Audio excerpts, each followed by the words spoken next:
ബെഡിൽ കൂടെ കിടക്കുകയായിരുന്ന ഭർത്താവിൻ്റെ മുഖത്തേക്ക് അവൾ സൂക്ഷിച്ചു നോക്കി. അങ്ങനെ നോക്കിയിരിക്കെ അവൾക്ക് ആ കവിളിലൊരു പതുക്കെ ഒരു നുള്ളു വെച്ച് കൊടുക്കാൻ തോന്നി. അവൾ പതുക്കെ നുള്ളി. എന്നിട്ടവൾ അയാളെ കാതരമായി വിളിച്ചു. ശ്രീയേട്ടാ. എന്താ? ഒരു കാര്യം പറഞ്ഞാൽ സാധിച്ചു തരുമോ? ചിണുങ്ങി ചിണുങ്ങി കൊഞ്ചി ചോദിക്കുന്ന ഭാര്യ നീലിമയുടെ ഭാവം കണ്ട് ശ്രീരാജിന് വിസ്മയമായി. ഇങ്ങനെ പതിവില്ലല്ലോ. എന്താ, വല്ല ആനക്കാര്യമാണോ? ഒരു തരത്തിൽ പറഞ്ഞാൽ ഇതൊരു ആനക്കാര്യമാണ്. എന്നെക്കൊണ്ടാവുമെങ്കിൽ സാധിപ്പിക്കുന്നതിനെന്താ തടസ്സം? പറഞ്ഞോളൂ. സാധിക്കാം, പക്ഷേ മനസ്സും വേണം. നീ വളച്ചു കെട്ടാതെ കാര്യം പറയുന്നീലോ. ഇവൾ ഉറങ്ങിയെന്ന് തോന്നുന്നു. നീ ഇവളെ ഒന്ന് മാറ്റിക്കിടത്തിയേ. അച്ഛൻ്റെ നെഞ്ചിൽ കിടന്നുറങ്ങുന്ന മോളെ പൊക്കിയെടുത്ത് നീലിമ ആ ബെഡിൻ്റെ ചുവരോട് ചേർന്ന ഭാഗത്തേക്ക് മാറ്റിക്കിടത്തി. എന്നിട്ട് ശ്രീയുടെ നെഞ്ചിൽ അവൾ കയറി കിടന്നു. റെസ്റ്റില്ലല്ലോ നെഞ്ചിന്? വേണ്ട. അവൾ പുഞ്ചിരിച്ചുകൊണ്ട് അവൻ്റെ മാറിൽ ഒന്നുകൂടി ചേർന്ന് കവിളുരച്ചു കിടന്നു. ആട്ടെ, എന്താ മനസ്സ് വയ്ക്കേണ്ടത്? അതെ, നമുക്ക് ഒരു ജേണി നടത്തിയാലോ? ശ്രീയേട്ടന് യാത്ര ഒരുപാട് ഇഷ്ടമാണെന്നല്ലേ പറഞ്ഞത്? അതൊക്കെ ശരി തന്നെ. എവിടേക്ക്? അങ്ങ് ഗോഹട്ടിയിലേക്ക്. അവിടെ എന്താ? അറിയില്ലേ, എൻ്റെ അച്ഛൻ്റെ നാടാണ്. ശരിയാണ്, നീ പറഞ്ഞിട്ടുണ്ട്. വെക്കേഷൻ ലീവിനായി ശ്രീയേട്ടൻ അടുത്ത മാസം സ്കൂൾ അടയ്ക്കുമല്ലോ. അപ്പോൾ പോകാം. ട്രിപ്പ് നീലിമ തന്നെ പ്ലാൻ ചെയ്തോ? ഞാൻ റെഡി. 10 ദിവസത്തെ യാത്രയുൾപ്പെടെ കാണേണ്ടതും സ്റ്റേ ചെയ്യേണ്ടതുമായ കാര്യങ്ങൾ ഞാൻ പ്ലാൻ ചെയ്യാം. ആയിക്കോട്ടെന്നേ. ഹണിമൂൺ യാത്രയ്ക്ക് ശേഷം എൻ്റെ കൂടെ ഇനി ഒരു ട്രിപ്പിന് വരില്ലെന്നാണ് ഞാൻ വിചാരിച്ചത്. അതുകൊണ്ടാണ് മോനെ ട്രിപ്പ് ഞാൻ പ്ലാൻ ചെയ്യുന്നത്. അന്നത്തെ പോലെ രാത്രി വല്ല കടത്തിണ്ണയിലും കയറിക്കിടക്കാൻ ഇടവരരുതല്ലോ. ശ്രീയെപ്പോലെ ടീച്ചറല്ല നീലിമ. അവൾ സ്കൂളിലെ ഓഫീസിൽ ഒരു IT ക്ലാർക്കാണ്. നല്ല എഫിഷ്യൻ്റുള്ള പെണ്ണ്. സ്കൂളിൽ ടൂർ പ്ലാൻ ചെയ്ത് കൊടുക്കുന്നത് പോലും അവളാണ്. വെക്കേഷൻ സമയം അമ്മയെ ഉപേക്ഷിച്ചു പോയ അച്ഛനെ കണ്ടെത്താൻ ഒരു യാത്ര പുറപ്പെടാൻ പദ്ധതി തയ്യാറാക്കുകയാണ്. അവൾക്ക് 5 വയസ്സുള്ളപ്പോഴാണ് അച്ഛൻ അവളുടെ മലയാളിയായ അമ്മയെ വിട്ട് സ്വദേശത്തേക്ക് മടങ്ങിയത്. വിവാഹശേഷം കേരളത്തിൽ ഭാര്യ വീട്ടിൽ താമസമാക്കിയെങ്കിലും ഇടയ്ക്കിടെ അയാളുടെ നാടായ ഗുവാഹത്തിയിൽ പോയി തിരിച്ചു വരാറുണ്ട്. പക്ഷേ ഒടുവിൽ പോയ പോക്കിൽ പിന്നെ മടങ്ങി വന്നില്ല.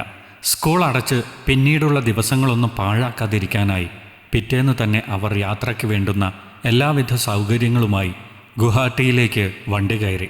രണ്ടുപേർക്കും വണ്ടിയിൽ താഴെ തന്നെയുള്ള സീറ്റും അതിന് തൊട്ടുമുകളിലുള്ള ബർത്തും കിട്ടി. പകൽ 10 മണിക്ക് കൊച്ചിയിൽ നിന്നും അവരെയും കൊണ്ട് പുറപ്പെട്ട ട്രെയിൻ വൈകിട്ടത്തോടു കൂടി കേരള ബോർഡർ പിന്നിട്ട് മുന്നോട്ട് കുതിച്ചുകൊണ്ടിരുന്നു. രാത്രിയായി. അത്താഴം വന്നു. വാങ്ങിക്കഴിച്ചു. പിന്നെ ഉറക്കം തുടങ്ങി. താഴത്തെ സീറ്റിൽ ശ്രീയുടെ നെഞ്ചിൽ ചേർന്ന് മകൾ ശിവന്യ കിടക്കുകയാണ്. മുകളിലെ ബർത്തിൽ നീലിമ ഉറക്കം തുടങ്ങി. രാത്രി ഏറെ വൈകി. ട്രെയിൻ ഇടതടവില്ലാതെ കുതിച്ചു പാഞ്ഞുകൊണ്ടിരുന്നു. ഇതിനിടെ ശിവന്യ ഉണർന്നു. അച്ഛന് സമീപം അമ്മയെ കാണുന്നില്ല. അവൾ ശ്രീയുടെ നെഞ്ചിൽ നിന്നും താഴെ ഊർന്നിറങ്ങി. അമ്മേ അമ്മേ എന്ന് പതിയെ വിളിച്ച് അമ്മയെ അവൾ അവിടമാകെ തിരഞ്ഞു നടക്കാൻ തുടങ്ങി. അച്ഛൻ ഉറങ്ങുന്ന സീറ്റും വിട്ട് അവൾ മുന്നോട്ട് പോയിക്കൊണ്ടിരുന്നു. കുറേ ദൂരം സഞ്ചരിച്ചു. 2 കമ്പാർട്ട്മെൻറ്റ് ചേരുന്ന ഭാഗമെത്തി. അതുവഴി അവൾ നടക്കാൻ തുടങ്ങി. ശിവന്യ കടന്നു ചെല്ലേണ്ട അപ്പുറത്തെ കമ്പാർട്ട്മെൻറ്റിൻ്റെ ഒരു മൂലയിൽ അങ്ങേപ്പുറത്തെ ഓർഡിനറി കമ്പാർട്ട്മെൻറ്റിൽ നിന്നും TTEയെ കണ്ടപ്പോൾ ഓടിക്കയറിയ മുനിയാണ്ടി എന്ന ഇതര സംസ്ഥാനക്കാരൻ യുവാവ് കൂനിക്കൂടി ഇരിപ്പുണ്ടായിരുന്നു. ഒറ്റയ്ക്ക് അസമയത്ത് പാസേജ് വഴി നടന്നു വരുന്ന ശിവന്യയെ കണ്ട് യുവാവിന് ആകാംക്ഷയായി. അവളെ യുവാവ് ഇപ്പുറത്തേക്ക് നടന്നു വരാൻ കൈകൊണ്ട് ആംഗ്യം കാണിച്ച് പ്രേരിപ്പിച്ചു. ഒരു നിമിഷം ശിവന്യ അപരിചിതനെ കണ്ട് പേടിച്ചു നിന്നു. അവൻ്റെ ആ കണ്ണുകളിൽ ആക്രാന്തവും പരവേശവും തിളങ്ങി. ചുണ്ടിലൊരു പുഞ്ചിരി ഫിറ്റ് ചെയ്തവൻ ഇരയെ കിട്ടിയ സന്തോഷത്തോടെ അങ്ങോട്ട് അവളെ ക്ഷണിച്ചു.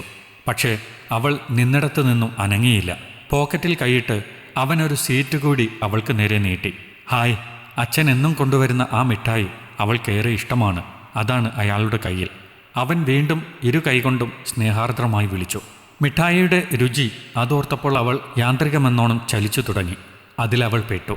ഇഷ്ടത്തോടെ അവൾ പാസേജ് വഴി അപ്പുറത്തേക്ക് ചെന്നു. ആ നിമിഷം ശിവന്യമോളെ പിറകിൽ നിന്നും കൈയിട്ട് അച്ഛൻ ശ്രീരാജ് വാരിയെടുത്തു. അല്പം മുമ്പ് പെട്ടെന്ന് ഞെട്ടിയുണർന്ന ശ്രീരാജ് തൻ്റെ മുകളിൽ കിടന്ന ശിവന്യമോളെ നീലിമയുടെ കൂടെയുണ്ടോ എന്ന് നോക്കി. അവൾ ബർത്തിൽ കൂർക്കം വലിച്ച് ഒറ്റയ്ക്ക് കിടക്കുകയാണ്. ദൈവമേ, എൻ്റെ മോൾ എവിടെ പോയി? അവൻ ഞൊടിയിടയിൽ ട്രെയിൻ പാസേജിലേക്ക് ഓടി. ഒരു മിന്നായം പോലെ അങ്ങ് ദൂരെ നടന്നകന്നു പോകുന്ന മകളെ അവൻ കണ്ടപ്പോൾ ഓടി വന്ന് വാരിയെടുത്തതാണ്. എന്താ മോളെ ചെയ്തത്? എവിടെയാ പോയത് അച്ഛനും അമ്മയെയും വിട്ടിട്ട്? അവൻ അല്പം ഉച്ചത്തിൽ ദേഷ്യത്തോടെ അവളോട് ചോദിച്ചു. ഈശ്വര, നീലിമ അറിഞ്ഞിരുന്നെങ്കിൽ കൊലവിളി നടത്തിയേനെ. ശ്രീരാജ് മോളെ ഒരുപാട് ഉമ്മ വച്ചു. അച്ഛൻ എന്തിനാ എന്നെ ഇങ്ങനെ ഒരുപാട് സ്നേഹിക്കുന്നത് എന്ന് അവൾക്ക് അറിയില്ല. അവൾ അച്ഛനും ഉമ്മ കൊടുത്തു. ഒരു നിമിഷം താൻ വൈകിയിരുന്നെങ്കിൽ ഈശ്വരനാണ് തന്നെ ഉണർത്തിയത്. ശ്രീരാജ് വേഗം മോളെയും ഒക്കത്ത് വെച്ച് തൻ്റെ സീറ്റിലേക്ക് മടങ്ങിപ്പോയി. നീലിമ അപ്പോഴും ഒന്നും അറിയാതെ ഉറങ്ങുകയായിരുന്നു. ഭാഗ്യം അവൾ ഉണർന്നില്ല. ബാഗിൽ നിന്നും നീലിമയുടെ ഒരു നേരിയ ഷോൾ എടുത്ത് ശ്രീരാജ് മകൾ ശിവന്യയുടെ അരയിൽ ബന്ധിപ്പിച്ച് കെട്ടിയ ശേഷം അതിൻ്റെ ഒരറ്റം തൻ്റെ കയ്യിലും കെട്ടി. എന്നിട്ട് അവളെ നെഞ്ചിൽ കിടത്തി ഉറക്കി. അവൾ ഉറങ്ങിയ ശേഷം അവളെ സീറ്റിനോട് ചേർന്ന ഭാഗത്ത് കിടത്തി ശ്രീരാജും ഉറങ്ങിത്തുടങ്ങി. 2 ദിവസവും 8 മണിക്കൂറും പിന്നിട്ട് അവർ കയറിയ അറോണായി എക്സ്പ്രസ് ഗുവാഹട്ടിയിൽ എത്തിച്ചേർന്നു. ഗുവാഹട്ടിയിൽ എത്തി അച്ഛനെ കണ്ടെത്തുന്നതിനുള്ള ആകെ തെളിവായി അച്ഛൻ്റെയും അമ്മയുടെയും ഒരു വിവാഹ ഫോട്ടോ മാത്രമേ നീലിമയുടെ കയ്യിലുള്ളൂ. എങ്കിലും അവർ അന്വേഷണം ആരംഭിച്ചു എന്നു തന്നെ പറയാം. അമ്മ പറഞ്ഞു തന്ന ആസാമിലെ പഴയ പല ഗ്രാമങ്ങളുമൊക്കെ ഇപ്പോൾ പട്ടണമായി മാറിയിരിക്കുകയാണ്. അച്ഛനെക്കുറിച്ചുള്ള വിവരങ്ങൾ ശേഖരിക്കുന്നതിനിടയിൽ അവർ ആ സംസ്ഥാനത്തെ പല പ്രധാന പട്ടണങ്ങളും അവളുടെ സന്ദർശന ലിസ്റ്റിൽപ്പെട്ട അവിടുത്തെ കാമാഖ്യ മഹാക്ഷേത്രവും പിന്നെ ഗ്രാമ സൗന്ദര്യവും ടൂർ പ്ലാൻ അനുസരിച്ച് സമയമെടുത്തു കണ്ട് യാത്ര ആസ്വദിക്കുന്നുണ്ട്. ദിവസങ്ങൾ കടന്നുപോയിക്കൊണ്ടിരുന്നു.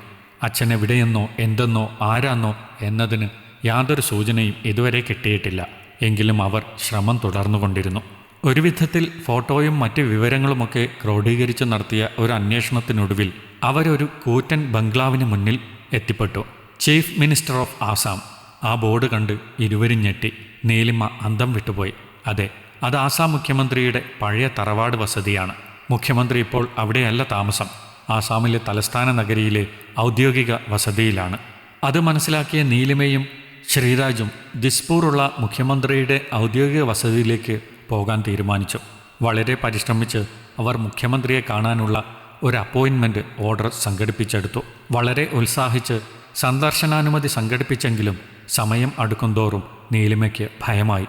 എന്തു പറഞ്ഞാൽ ചെല്ലുക, ആരെന്ന് പറഞ്ഞാൽ പരിചയപ്പെടുക, എന്തിനു വേണ്ടിയാണ് ഇത്ര ദൂരം വന്നതെന്ന് പറയുക, താൻ കേരളത്തിൽ നിന്ന് വന്നതാണ് എന്ന് പറഞ്ഞാൽ എന്തായിരിക്കും പ്രതികരണം? ഇനി തന്നെ മനസ്സിലാക്കിയാൽ, താൻ മകളാണെന്നറിഞ്ഞാൽ തന്നെ മകളായി അംഗീകരിക്കുമോ? ഇപ്പോൾ വേറെ വല്ല ഭാര്യയും കുട്ടികളും കുടുംബവും ഉണ്ടായിട്ടുണ്ടാകുമോ? ചിലപ്പോൾ പറഞ്ഞതൊന്നും വിശ്വസിക്കാതെ അപവാദം പറഞ്ഞ് പ്രചരിപ്പിക്കുന്നതിന് ജയിലിൽ കിടക്കേണ്ടി വരുമോ? ഒരുപാട് സംശയങ്ങൾ മനസ്സിൽ ഉടലെടുത്തു. കണ്ടിട്ട് ഒന്നും പറയാതെ തിരിച്ചു പോയാലോ എന്നുവരെ ആലോചിച്ചു. വന്ന സ്ഥിതിക്ക് മുഖതാവിലൊന്ന് കാണണം, പറ്റുമെങ്കിൽ പരിചയം പറയണം, അതിനോടുള്ള പ്രതികരണം അറിഞ്ഞു വേണം ബാക്കിയൊക്കെ. വരുന്നിടത്ത് വെച്ച് കാണുക തന്നെ അവൾ തീരുമാനിച്ചു. ആ സമയം വന്നെത്തി. വലിയ തിരക്കില്ലെങ്കിലും അത്യാവശ്യം സന്ദർശകരൊക്കെ ഉണ്ട്. അവരുടെ ഊഴമെത്തി. മുഖ്യമന്ത്രിയുടെ മുന്നിലേക്ക് അവർ ആനയിക്കപ്പെട്ടു. വളരെ പ്രൗഢഗംഭീരമായിരുന്നു ആ രൂപം. ഗാമോസും ധോത്തിയും അണിഞ്ഞ ആസാമിലെ ട്രഡീഷണൽ കോസ്റ്റ്യൂം രൂപത്തിൽ അവൾ അച്ഛനെ തിരിച്ചറിഞ്ഞു. ഇടതുനെറ്റിയിലുള്ള ആ മറുക് അങ്ങനെ തന്നെ ഇപ്പോഴും ഉണ്ട്. വലതുകൈയിലുള്ള 6 വിരൽ അവൾ ശ്രദ്ധിച്ചു. അതും അങ്ങനെ തന്നെയുണ്ട്.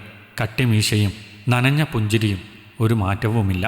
തങ്ങൾ കേരളത്തിൽ നിന്നും ആസാം കാണാൻ വന്ന ടൂറിസ്റ്റുകളാണ്, അവർ പറഞ്ഞു. എന്നെ കാണാൻ പ്രത്യേകിച്ച് എന്താ കാരണം എന്ന് ചോദിച്ചപ്പോൾ നീലിമ ഒന്ന് പരുങ്ങി. എങ്കിലും അവൾ ധൈര്യം സംഭരിച്ച് തിരിച്ചൊരു ചോദ്യം ചോദിച്ചു. സർ കേരളത്തിൽ വന്നിട്ടുണ്ടോ?